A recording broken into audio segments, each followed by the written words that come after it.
Hello दोस्तों, तो आज मैं इलेक्ट्रिकल इंटरव्यू में ट्रांसफार्मर से रिलेटेड पूछे जाने वाले क्वेश्चंस का पार्ट 2 लेके आया हूं। अगर पार्ट 1 आपने नहीं देखा है तो डिस्क्रिप्शन में लिंक है, जाके वहां से देख लें। तो चलिए दोस्तों, आपको टॉपिक पे ले चलते हैं। तो आज का टॉपिक है ट्रांसफार्मर ऑयल। तो इसका पहला क्वेश्चन है, ट्रांसफार्मर ऑयल का यूज क्या है। तो दोस्तों, ट्रांसफार्मर ऑयल का यूज 2 पर्पज़ से किया जाता है। पहला cooling purpose and second insulating purpose. आपको पता होगा दोस्तों कि ट्रांसफार्मर टैंक में कोर पे की गई हुई वाइंडिंग डूबी हुई होती है उसमें, ट्रांसफार्मर टैंक में। तो दोस्तों, जब ट्रांसफार्मर म्यूचुअल इंडक्शन पे वर्क करता है, एक वाइंडिंग से दूसरे वाइंडिंग में जब एक कॉइल से दूसरे कॉइल में करंट ट्रांसफ़र होता है म्यूचुअल इंडक्शन के थ्रू, तो वो बहुत ज़्यादा हीट प्रोड्यूस करता है। जब बहुत ज़्यादा हीट प्रोड्यूस करता है तो उसको कूलिंग की ज़रूरत पड़ेगी, इसलिए इस ट्रांसफार्मर ऑयल का यूज किया जाता है।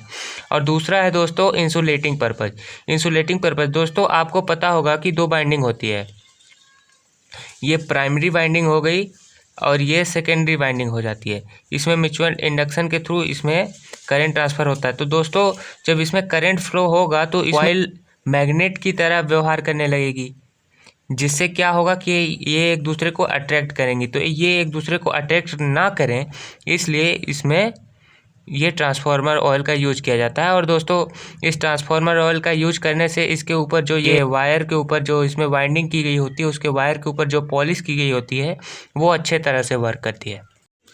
हमारा अगला क्वेश्चन है, ट्रांसफार्मर ऑयल का नाम क्या है। तो दोस्तों, ट्रांसफार्मर ऑयल 4 प्रकार के होते हैं। पहला पैराफिनिक बेस्ड ट्रांसफार्मर ऑयल, दूसरा नेफेथेनिक बेस्ड ट्रांसफार्मर ऑयल, तीसरा बायो बेस्ड ट्रांसफार्मर ऑयल और चौथा सिलिकॉन बेस्ड ट्रांसफार्मर ऑयल। तो दोस्तों, ये जो पहला ट्रांसफार्मर ऑयल है, ये पैराफिनिक बेस्ड ट्रांसफार्मर ऑयल वो उस ट्रांसफार्मर्स में यूज किया जाता है जिसमें करंट रेटिंग ज़्यादा हो। और नेफेथेनिक बेस्ड ट्रांसफार्मर ऑयल उस जगह यूज किया जाता है जहाँ पे जिस ट्रांसफार्मर की करंट रेटिंग कम हो। और दोस्तों, पैराफेनिक और नेफेथेनिक बेस्ड ट्रांसफार्मर ऑयल को मिनरल ऑयल भी कहते हैं। अगर आपसे इंटरव्यू में पूछा जाता है तो आप मिनरल ऑयल बोल सकते हैं कि ट्रांसफार्मर में मिनरल ऑयल का यूज किया जाता है। और तीसरा है दोस्तों बायो बेस्ड ट्रांसफार्मर ऑयल। तो दोस्तों, ये इन दोनों ऑयल से, पैराफेनिक और नेफेथेनिक बेस्ड ट्रांसफार्मर ऑयल से बहुत ही अच्छा माना जाता है। इसकी क्वालिटी बहुत ही अच्छी होती है, लेकिन ये महंगा, इसकी कॉस्ट अधिक होने की वजह से इसका यूज कम किया जाता है। और चौथा है सिलिकॉन बेस्ड ट्रांसफार्मर ऑयल। दोस्तों, ये एक केमिकल ऑयल है जिसका यूज पहले किया जाता था, क्योंकि इसका यूज करने के बाद जब ये ख़राब हो जाता है तो ये एक जहर की तरह बन जाता है, जिसको कहाँ फेंके इसकी प्रॉब्लम होती है, इसलिए इसका यूज पहले किया जाता था लेकिन अब नहीं किया जाता। तो दोस्तों, अगला हमारा क्वेश्चन है, कैसे पता लगता है कि ट्रांसफार्मर ऑयल ख़राब हो गया है। तो दोस्तों, आप उस ट्रांसफार्मर ऑयल को देख के ही बता सकते हैं कि ट्रांसफार्मर ऑयल ख़राब हो गया है कि सही है। अगर ट्रांसफार्मर ऑयल दोस्तों ट्रांसपेरेंट है, अगर पानी की तरह है, उसमें एक तरफ से दूसरी तरफ देख सकते हैं, तो मान लीजिए ट्रांसफार्मर ऑयल अच्छा है।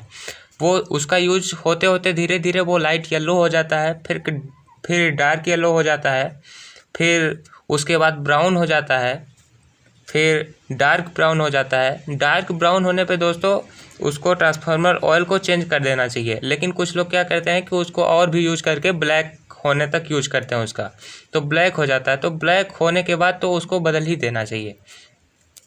तो दोस्तों, अगला क्वेश्चन हमारा है, ट्रांसफार्मर ऑयल ट्रांसफार्मर में कैसे डाला जाता है। तो ट्रांसफार्मर ऑयल दोस्तों, आपने ऐसी मशीन कभी देखी होगी जिसमें ये मशीन दोस्तों दो तरह की होती है। जिसमें एक ऐसी मशीन होती है जो कि ट्रांसफार्मर चालू रहता है तभी इसमें से ये ऑयल लेके और इसको फिल्टर करके इसमें वापस डाल देती है। लेकिन एक मशीन ऐसी होती है जिसमें ट्रांसफार्मर को बंद करना पड़ता है। तो दोस्तों, आज के लिए बस इतना ही। अब मिलेंगे हम आपसे अगले टॉपिक पे।